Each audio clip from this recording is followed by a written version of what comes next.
Bapak Ibu, saudara-saudari yang terkasih dalam Tuhan Yesus Kristus, salam damai sejahtera, salam sehat semua.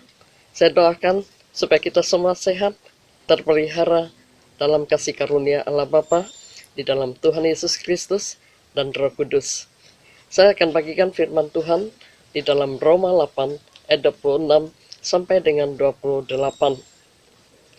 Demikian juga Roh membantu kita dalam kelemahan kita, sebab kita tidak tahu bagaimana sebenarnya harus berdoa, tetapi Roh sendiri berdoa untuk kita kepada Allah dengan keluhan-keluhan yang tidak terucapkan.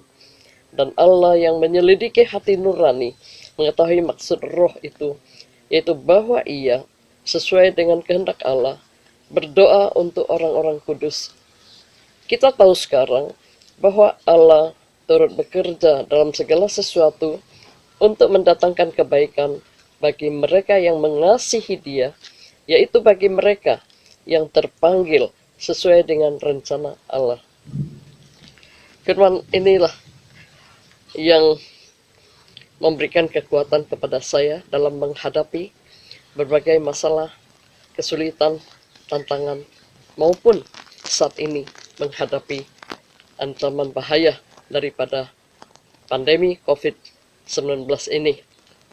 Ya, kita tahu kita memang bergumul untuk masalah ini. Kita terus berdoa. Dan mungkin Bapak Ibu berpikir, saya sudah berdoa. Berdoa dan berdoa. Saya tidak tahu bagaimana untuk berdoa lagi. Namun firman Tuhan sekali lagi menghibur kita, bahwa ketika kita tidak tahu lagi bagaimana harus berdoa, kita harus tetap berdoa. Kita tidak boleh putus asa, kita tidak boleh tawar hati, sebab kita punya pengharapan sebagai anak-anak Allah di dalam Tuhan Yesus Kristus. Kita umat pilihan Tuhan, kita umat tebusan Tuhan. Tuhan Yesus sudah mengaruniakan Roh Kudus yang tinggal di dalam kita untuk memberikan penghiburan dan kekuatan bagi kita menghadapi masalah apapun dalam dunia ini. Firman Tuhan berkata bahwa ketika kita lemah, Roh Kudus membantu kita dalam kelemahan kita. Ketika kita tidak tahu lagi bagaimana harus berdoa, Roh Kudus berdoa untuk kita kepada Allah dengan keluhan-keluhan yang tidak terucapkan. Dan Allah yang menyelidiki hati nurani mengetahui maksud Roh itu, bahwa Ia sesuai dengan kehendak Allah berdoa untuk orang-orang kudus, berdoa untuk kita. Dan di dalam keluhan kita, di dalam curhatan kita, masalah kita yang kita serahkan kepada Allah, meskipun tidak terucapkan, Allah mendengar. Allah akan menggenapi doa kita sesuai